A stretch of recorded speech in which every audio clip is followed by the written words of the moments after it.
Good morning আমার প্রিয় বন্ধুরা, সবাই কেমন আছো? আশা করি যে যেখানে আছো ভালো আছো, সুস্থ আছো। আমিও ভালো আছি। আজকে আবার একটা নতুন ব্লগ নিয়ে হাজির হয়ে গেলাম তোমাদের কাছে। আশা করব প্রত্যেক দিনের মতো আমার আজকের ব্লগটা তোমাদের খুব ভালো লাগবে, তাই ভিডিওটা না টেনে টেনে সম্পূর্ণ দেখার অনুরোধ রইল। সকালে ঘুম থেকে উঠে আজকের মা সব থালা বাসন বা কোনো কাজকর্ম যা ছিল সব মা করে নিয়েছে, আর আমি একটু অফ ক্যামেরায় ব্রাশ করে নিয়ে এখন এবারে একটু ম্যাগি রান্না করে নিলাম। তো যাই হোক, ম্যাগিটা অফ ক্যামেরায় দু বোনে খেয়ে নিয়েছি। আর এখন দেখো মা পুঁইশাক বাছলো, আর পুঁইশাকগুলো কত সুন্দর তাজা, তাই না বলো? মা পুঁইশাকটা কেটে দিয়েছে আর আমাকে বললো উচ্ছে, আলু, পেঁয়াজ সব রকমটা তুই কেটে দে আর আমি একটু ভাতটা বসাই। তো সেই জন্যে আমি এদিকে ভালো করে উচ্ছেগুলো ভালো করে কুঁচে দিচ্ছি। আর ওদিকে দেখো আমার মামাতে বোন রাইসা, ও কেমন খালি সব কিছু নিয়ে ঘাঁটছে। আসলে আমি যাই করি না, ও তখন খালি এসে সব কিছু নিয়ে ঘাঁটে, ওর এটাই যাই বোন ভালো করে পেঁয়াজগুলো ছাড়িয়ে দিচ্ছে। আর এদিকে আমি ভালো করে উচ্ছেগুলো কেটে নিয়েছি। আর ওতে একটু নুন আর একটু জল দিয়ে রাখলে উচ্ছেটা তেঁতোটা বার হয়ে যায় আর নরমও হয়ে যায়। কিন্তু এখন আমি দিইনি, কারণ রাইসা আছে, ও তো জল দিলে ও সব জল ফেলেই দেবে। দেখতেই পাচ্ছ বন্ধুরা কেমন টানাটানি করছে। তো যাই বন্ধুরা, এদিকে আমি পেঁয়াজগুলো ভালো করে কেটে নিচ্ছি। আর হ্যাঁ, যে সমস্ত বন্ধুরা আমার ভিডিওটা দেখছো একটা লাইক দিয়ে দাও, কারণ তোমাদের একটা লাইকের কারণে আমাকে নতুন নতুন ভিডিও বানাবার আরও আগ্রহ বাড়াবে। যাই বন্ধুরা, তোমাদের সাথে কথা বলতে বলতে দেখো আমার এদিকে সব সবজি কাটা হয়ে গেছে।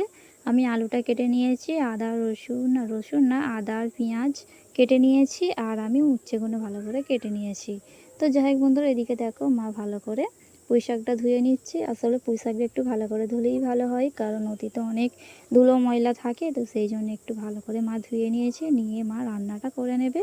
আর এদিকে দেখো মাংস রান্না করবে, মানে পুঁইশাক দিয়ে মাংস রান্না হবে। আর মাংস দিয়ে পুঁইশাক খেতে কিন্তু অনেক সুন্দর হয়, তোমরা দেখবে, খেয়ে একবার দেখবে এরকম করে রান্না করলে খুব সুন্দর খেতে লাগে। তো যাই হোক বন্ধুরা, এদিকে দেখো মা একটু মানে বেশি করে মাংস এনেছিল, তো সেই জন্যে অর্ধেকটা দিয়ে রেখে দেবে আর অর্ধেকটা দিয়ে পুঁইশাকটা দিয়ে রান্না করবে। কারণ একটু সঞ্চয় করাটা ভালো, মানে একটু যদি বুঝে চালালে, আমাদের মেয়েরা প্রত্যেকটা মেয়েরা যদি একটু বুঝে চালায় তাহলে কিন্তু দেখবে সংসার একটু আয় উন্নতি হয়। তো সেই জন্যে মা অর্ধেকটা রেখে দেবে আর অর্ধেকটা নিয়ে ভালো করে পুঁইশাক দিয়ে রান্না করবে। আমার কোন কোন বন্ধুরা পুঁইশাক দিয়ে আর মাংস দিয়ে রান্না করে খেয়েছো আমাকে একটু কমেন্ট করে জানিও। আমরা তো প্রায় খাই পুঁইশাক মাংস। আর আমি যেহেতু শ্বশুরবাড়িতে ছিলাম, ওখানে তো সবজি মানে পাওয়া যায় না, ওখানে অনেক কম সবজি পাওয়া যায়।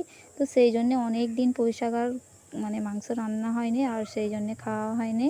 তাই মাকে বললাম, মা পুঁইশাক আর মাংস রান্না করো, আমি খাবো। আমার বোন বললো মাংস আর আলু হলে ভালো হয়। আসলে জানো বন্ধুরা, আমার বোন কিন্তু মাংস খায় না। আমি আর মা খাই, কিন্তু বোন খায় না, কেন জানি না। ছোটোবেলা থেকে ও মাংস খেতে চায় না, একদম খাবে না। তরকারিটা খায়, আলুর ঝোলটা খায়, কিন্তু মাংস খায় না। তো সেই জন্যে ওই আর কি একটু কষ্ট ওর জন্যেই। তো ও এই সবজিগুলো মানে পুঁইশাক আলু দিয়ে খাবে, কিন্তু মাংস খাবে না। যাই হোক বন্ধুরা, এদিকে দেখো মা ভালো করে পুঁইশাক আর আলুগুলো ভালো করে মাংসতে দিয়ে দিচ্ছে, দিয়ে ভালো করে নেড়ে নেবে। আর এই তরকারিটা না একটু বেশি নাড়লে তবে ভালো মজা হয়, তো সেই জন্যে মা একটু ভালো করে নেড়ে নেবে। আর দেখো বন্ধুরা কত করে দিচ্ছে, দিয়ে একটু হাজিয়ে নিয়ে তারপরে ভালো করে নেড়ে নেবে। বন্ধুরা এই পর্যায়ে একটা কথা না বললেই নয়, যে সমস্ত আমার নতুন বন্ধুরা আমার ভিডিওটা দেখছো, যদি ভালো লাগে তাহলে একটা লাইক করে দিও। আর যদি খুব ভালো লাগে তাহলে আমার চ্যানেলটি সাবস্ক্রাইব করে দিয়ে আমার পাশে থেকে যেও। আর যে সমস্ত আমার পুরানো বন্ধুরা আমার ভিডিওটা দেখছো, যদি ভালো লাগে তাহলে একটা লাইক আর একটা ছোট্ট করে কমেন্ট করে দিও। তাহলে আমি বুঝতে পারবো আমার কোন কোন বন্ধুরা আমার ভিডিওটা দেখলো। তো যাই হোক বন্ধুরা, এদিকে মা কিন্তু ভালো করে কষে নিয়েছে, আমি স্কিপ করে দিয়েছি। তো যাই হোক বন্ধুরা, মা ভালো করে কষে দিয়ে তারপরে জলটা দিয়ে নিয়েছে, দিয়ে এখন একটু ভালো করে নেড়ে দিচ্ছে। আর দেখতেই পাচ্ছ বন্ধুরা কত সুন্দরভাবে তরকারিটা দেখেই বোঝা যাচ্ছে। তো যাই হোক বন্ধুরা, এদিকে মা ভালো করে তরকারিটা কষে দিয়ে ঢাকনাটা চাপা দিয়ে দিয়েছে। তো যাই হোক বন্ধুরা, একটু ফুটে যেতে মা ঢাকনাটা খুলে দিয়ে একটু গরম মশলা দিয়ে দিচ্ছে। আর মাংসতে গরম মশলা না দিলে যেন কেমন গ্যাস গ্যাস লাগে, তো সেই জন্যে গরম মশলা, জিরে মরিচ, আদা সব রকম মশলাটা দিতেই হয়, তবে সুন্দর খেতে লাগে। তো যাই হোক, এদিকে মা ভালো করে নেড়ে দিচ্ছে। আর তরকারিটা মানে অর্ধেকটা হয়ে এসছে, আর একটু বাকি আছে, তোমরা দেখি বুঝতে পারছো ডাঁটাগুনি একটু সিজতে বাকি আছে। তো যাই হোক বন্ধুরা, এদিকে মা ভালো করে নেড়ে দিচ্ছে, দিয়ে ঢাকনা চাপা দিয়ে দেবে। আমি 3 দিন ভিডিও দিতে পারিনি, কারণ আমাদের এখান থেকে রিচার্জ মারতে অনেকটাই দূর, আর আমার ফোনে রিচার্জ শেষ হয়ে গিয়েছিল। আর সেই জন্যেই রিচার্জ মারার জন্য ভিডিও দেওয়া হয়নি। আসলে বন্ধুরা একটা ভিডিও আমি এডিট করেছিলাম, বা আমার বোনের থেকে হটস্পট নিয়ে আমি ভিডিওটা ছেড়েছিলাম, কিন্তু ভিডিওটা কেন জানি না ইউটিউব থেকে ডিলিট করে দেওয়া হয়েছে। তো সেই জন্যে ডিলিট করে দিয়ে আমি ভিডিওটা ছাড়িনি। আমি ভাবলাম যে রিচার্জ মেরে তারপরে ভালো করে এডিট করে তারপরে আমি ছাড়বো, সেই জন্যে ভিডিওটা ছাড়া হয়নি। তো বন্ধুরা, তোমরা আমার পাশে আছো আর পাশে থেকো, আমিও তোমাদের পাশে থাকবো, চেষ্টা করবো। আমাদের উচ্ছে গাছটা একদম শুকিয়ে গেছে, তো সেখান থেকেই 2-4টে হয়েছিল, মা পেরে নিয়েছে উচ্ছে, নিয়ে এখন ভালো করে শুকটি মাছ দিয়ে রান্না করে নিচ্ছে। আর শুকটি মাছ দিয়ে উচ্ছে কিন্তু খুব সুন্দর খেতে লাগে, আমার তো খুব ভালো লাগে। বন্ধুরা, তোমাদের কার কার ভালো লাগে কমেন্ট করে জানিও। আর শুকটি মাছ কিন্তু আমার খুব প্রিয় জিনিস, কারণ ঠান্ডার সময় না শুকটি মাছ ভর্তা দিয়ে আর যে জল দিয়ে ভাত খেতে আমার খুব সুন্দর লাগে। তো যাই হোক বন্ধুরা, এখন যেহেতু গরমকাল আর অতটা ভালো লাগে না, তো এই যে তরকারি হচ্ছে এটা কিন্তু খুব সুন্দর খেতে লাগবে।